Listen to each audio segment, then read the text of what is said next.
우리가 읽은 본문은 천사가 목자들에게 주님이 탄생하셨음을 알려주는 내용을 말씀하고 있습니다. 목자들이 양떼를 지키고 있었습니다. 그때 그 목자들 앞에 천사가 나타났습니다. 그리고 주의 영광이 목자들을 비추었습니다. 그러자 그 모습을 본 목자들이 크게 무서워했다라고 말합니다. 여기서 한 가지 이상한 것이 있어요. 주의 영광이 목자들에게 비추자 목자들이 무서워했다는 겁니다. 우리가 생각하면 주의 영광이 비치면 목자들이 기뻐하고 좋아해야 되는데 두려워했다는 것이 좀 이상합니다. 9절 말씀을 한번 보시죠. 9절에 보시면 주의 사자가 곁에 서고 주의 영광이 그들을 두루 비침에 크게 무서워하는지라 크게 무서워했다라고 말합니다. 여기서 말하는 주의 영광이란 주의 거룩한 빛이라고 하는 말입니다. 여러분, 빛이 임하면 어둠은 어떻게 되나요? 어둠은 견디지 못하고 사라져 버립니다. 떠나가고 마는 거죠. 마찬가지로 주의 거룩한 빛이 임하면 죄는 견디지 못하고 사라져 버립니다.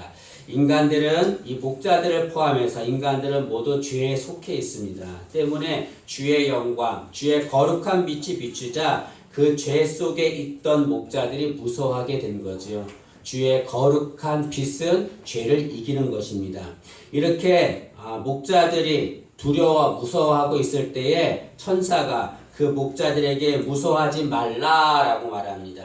그 무서워하지 않아야 될 이유가 무엇이냐면 인류에게 전해줄 큰 기쁨의 좋은 소식을 가져왔기 때문이다 라고 말합니다.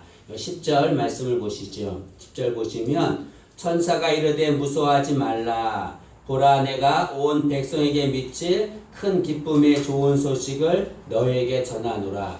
무서워하는 목자들에게 천사들이 무서워하지 말라라고 말합니다. 왜냐하면 너희들에게 큰 좋은 기쁨의 소식을 가져왔기 때문이다 말합니다.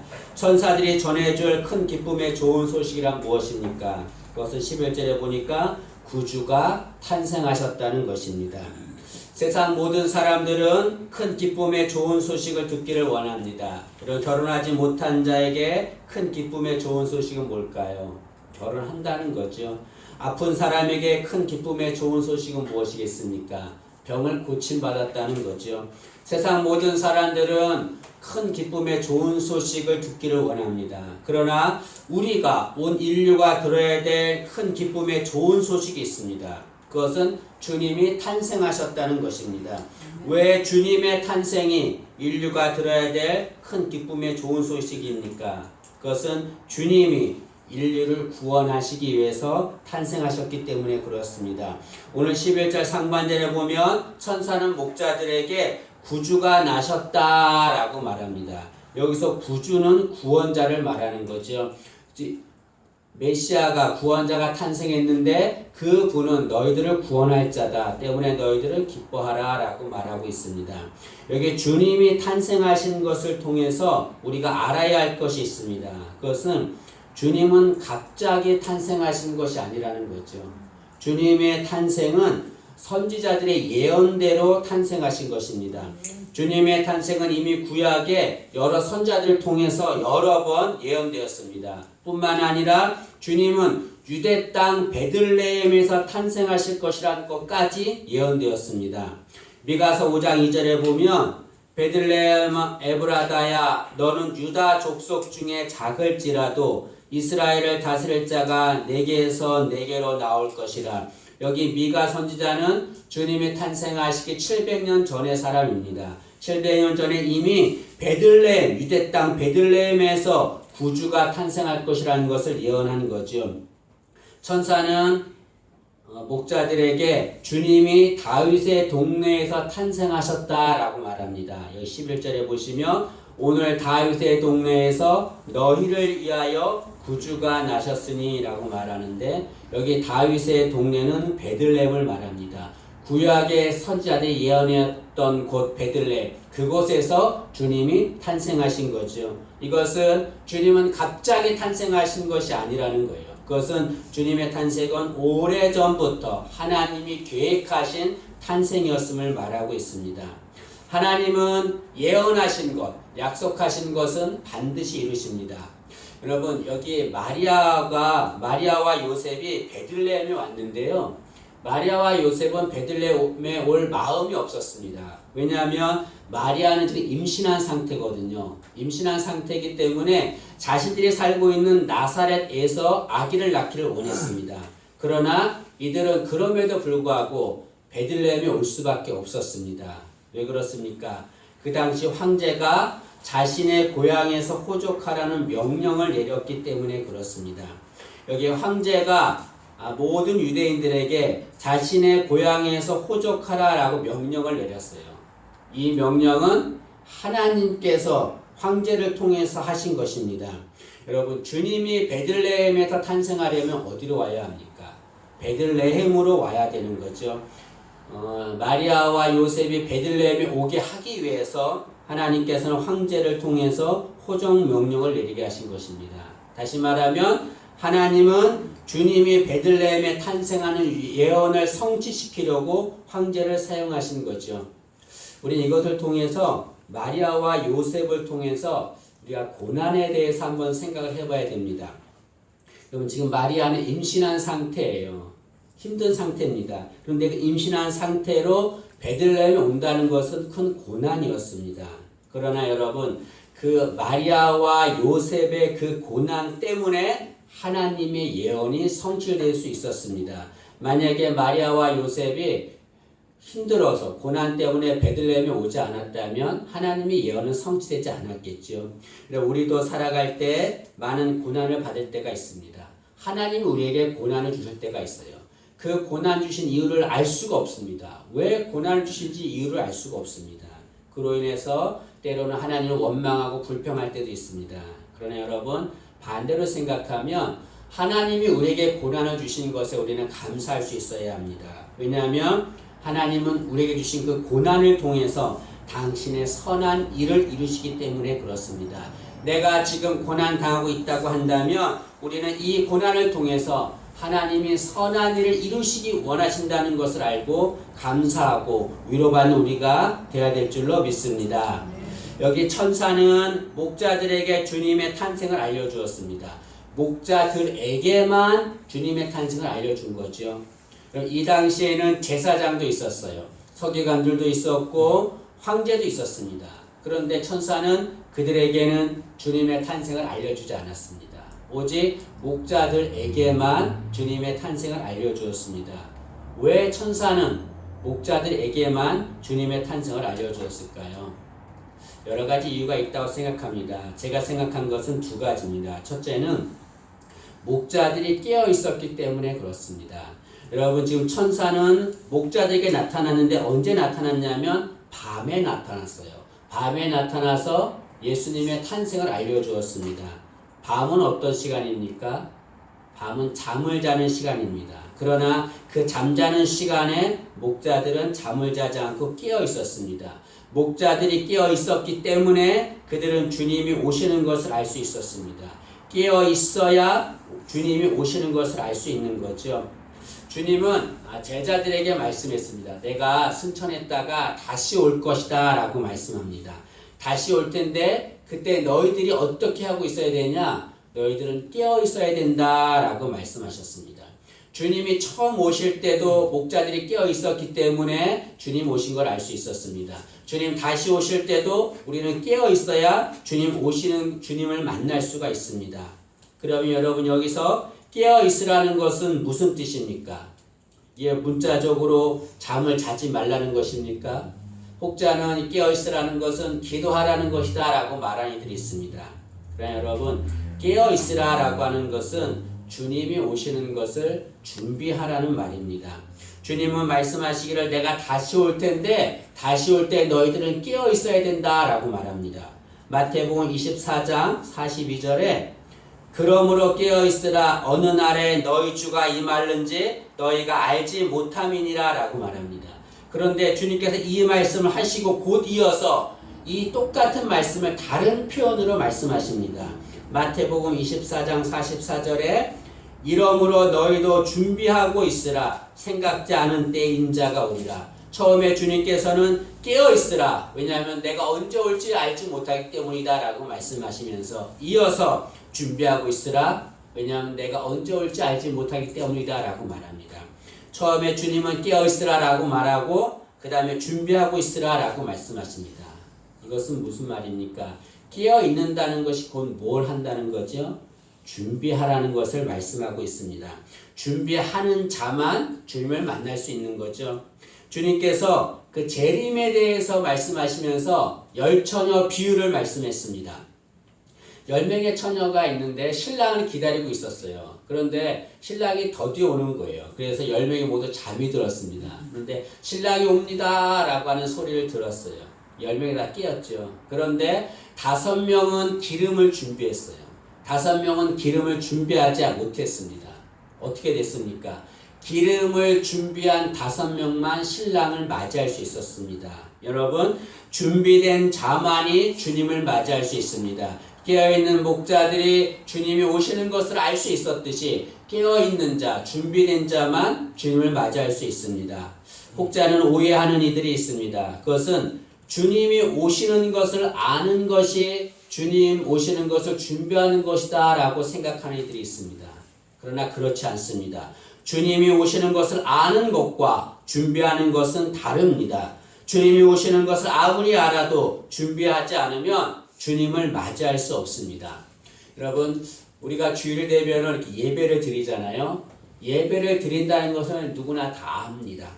알아요. 근데 알아도 예배 드릴 준비를 하지 않으면 누구도 예배를 드릴 수 없습니다. 아는 것과 준비하는 것은 다른 거죠. 주님은 오십니다. 주님 오시는 것을 아는 것으로 끝내서는 안 돼요. 주님 오시는 것을 준비하는 자가 되어야 합니다. 여기 천사가 목자들에게만 주님의 탄생을 알려준 것은 주님이 오실 때 깨어 있어야 함을 알려주기 위해서 목자들에게만 주님 탄생하신 것을 알려준 거죠. 여러분, 우리 모두 다 깨어있기를 원합니다. 준비하기를 원합니다. 그래서 주님 다시 오실 때에 그 주님을 기쁨으로 맞이하는 우리 되기를 간절히 소망합니다.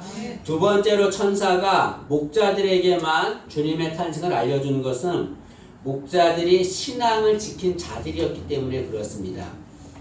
이 성경에 보면 레갑 족속이 나옵니다.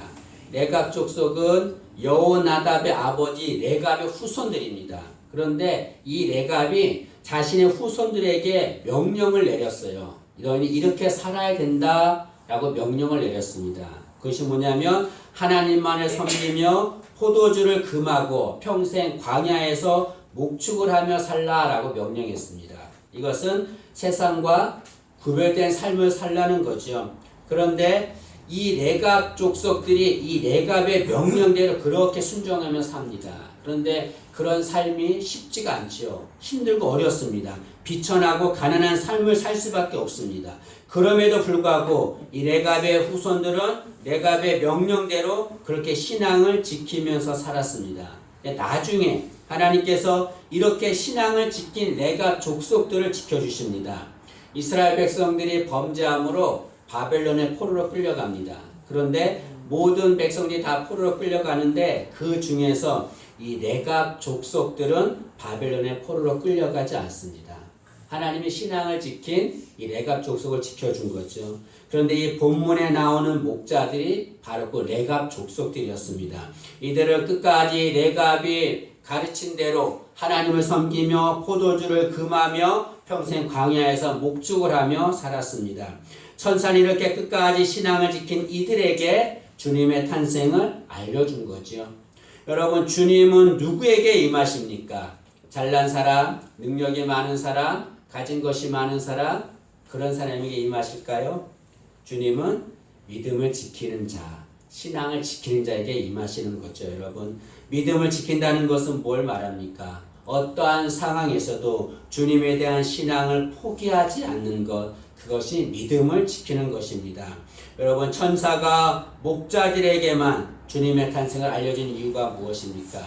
그 목자들이 끝까지 믿음과 신앙을 지켰기 때문에 그렇습니다. 우리도 이 목자들처럼 끝까지 믿음을 지키는 그런 신앙 되기를 간절히 소망합니다.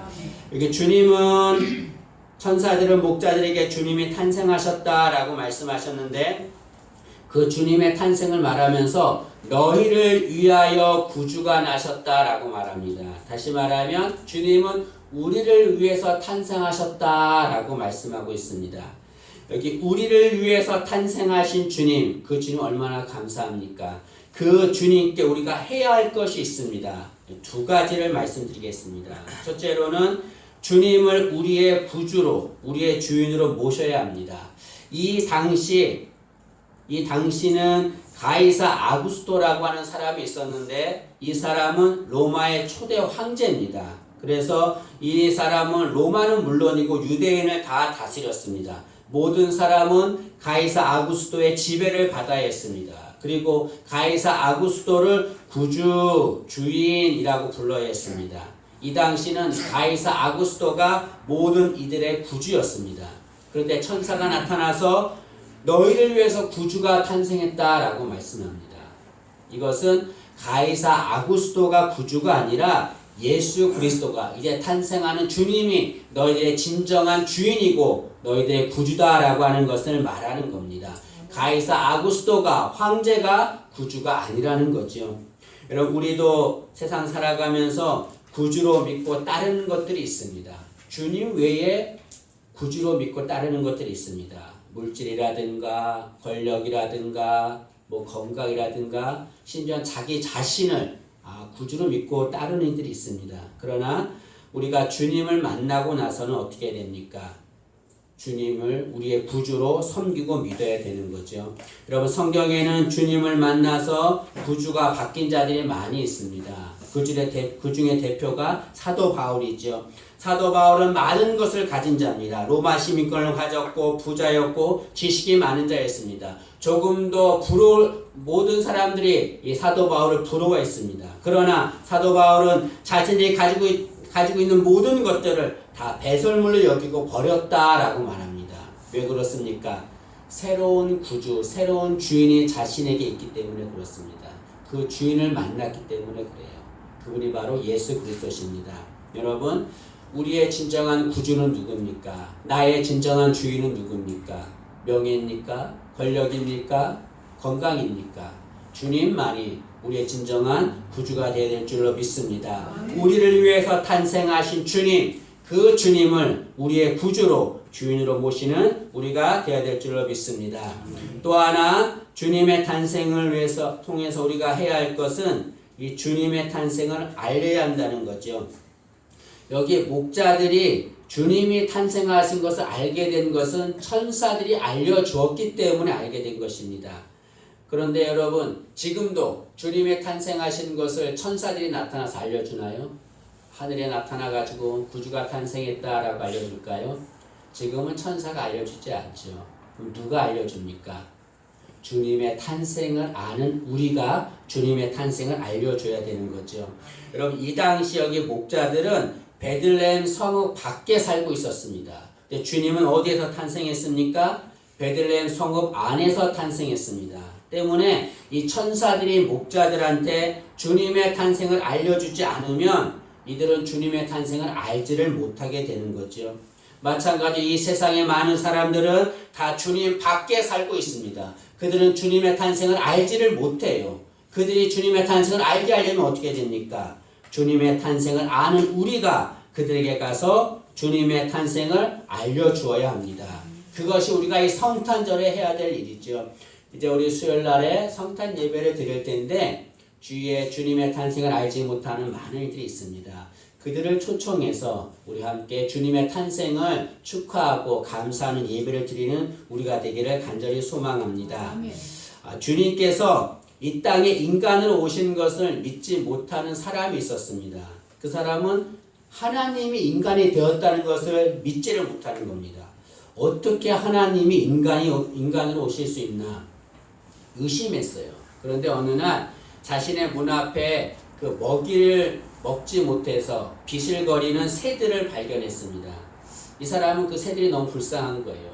그래서 집에 들어가서 새들이 먹을 만한 먹이를 가지고 왔습니다. 그리고 그 먹이를 새들에게 주려고 이렇게 던졌어요. 새들이 깜짝 놀라서 다 날아가 버렸습니다. 그 모습을 본 이 사람은 몹시 안타깝고 속상했습니다.